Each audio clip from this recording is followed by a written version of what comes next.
Hey Tigers, today we're going to review for the Pythagorean theorem part of the common assessment. Okay, so remember on this common assessment, all we're actually going to test is the Pythagorean theorem section. All right, so for this first question, it says Lily modeled the Pythagorean theorem this way. So we have that image, should look pretty familiar to you, something we looked at earlier this week. Charlie labeled his right triangle this way. And it says, who is correct and how do you know? All right, so remember that if it has this in the middle, they're talking about the area. And to get a squared, it had to be a times a. To get b squared, it had to be b times b.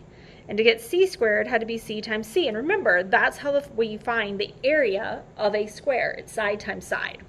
So essentially, this triangle is labeled A, B, C. C's across from the right angle, so Lily did a great job. Charlie labeled his A, B, and C. C's across from the right angle, Charlie did a great job. So who is correct? Both. Okay? And then how do you know? I'm going to kind of let you go ahead and explain that. We have information that lets us know each of these are correct in our journals and notes and examples that we've worked through. So I'd really rather you put this in your own words instead of worrying about how I choose to explain it. All right, and then for the next question, it says, explain how to solve for a missing leg value when given just one leg in the hypotenuse. All right, so if I have my right triangle, and I don't know, let's say I'm given my leg, I'm not given this one, and I'm told that my hypotenuse is 8.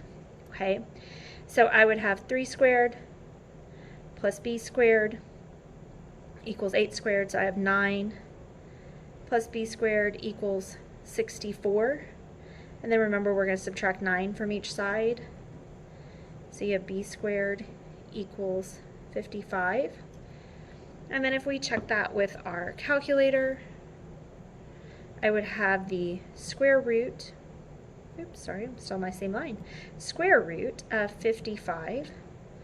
And then if we tap that, we get that it's 7.4. Okay, so square root b would be 7.4. So you could do an example. You could say something like you would square the leg and the hypotenuse and subtract them, and then find the square root to get b, however you'd like to explain it, okay? All right, on the back, again, these should look familiar to you from earlier this week. So remember that we talked about, zoom in on this a little bit for you. It says find the distance between the 2 points. Remember, you create your right triangle. So this one is 1, 2. And this one is 1, 2, 3, 4, 5, 6. So we would have 2 squared plus 6 squared equals x squared. So we would have 4 plus 36 equals x squared, or 40. And then we would find our square root. So I'm going to bring over my calculator again. And I'm going to do the square root of 40, and we get 6.32, which would round to 6.3. So that would be our hypotenuse, or the distance between the 2 points. Same thing on the next one. You're just going to create your right triangle. Okay, so the right part is right here. So you have 1, 2, 3, 4. 1, 2, 3, and hopefully if you remember your converse of the Pythagorean theorem, you might remember this one because this is a common Pythagorean triple. So you have 3 squared plus 4 squared equals x squared, because this is our unknown, our x. 3 squared is 3 times 3, so that's 9. 4 squared is 4 times 4, which is 16. 9 plus 16 is 25. And remember, we don't want to know what x squared is, we want to know x, so we're going to do our square root. And the square root of 25 is 5. All right.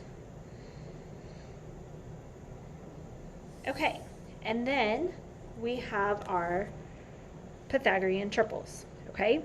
So 3, 4, 5. Well, we just proved that one right here, okay? So which of the following? Yes, C above, okay? We literally just worked that one. 4, 6, and 10 would be 4 squared plus 6 squared equals 10 squared. Okay, so that's a quick, easy check. 4 squared plus 6 squared equals 52. Well, 10 squared is 100, so no. Remember, it's always the longest side has to be your hypotenuse. So this one would be 5 squared plus 12 squared equals 17 squared.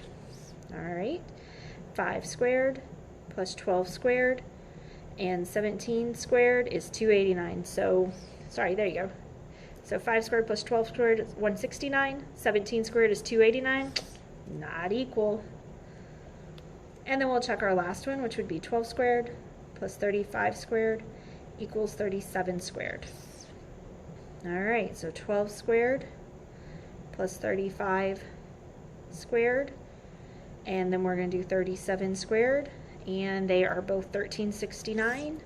So yes, so the two that worked were the first one and the last one.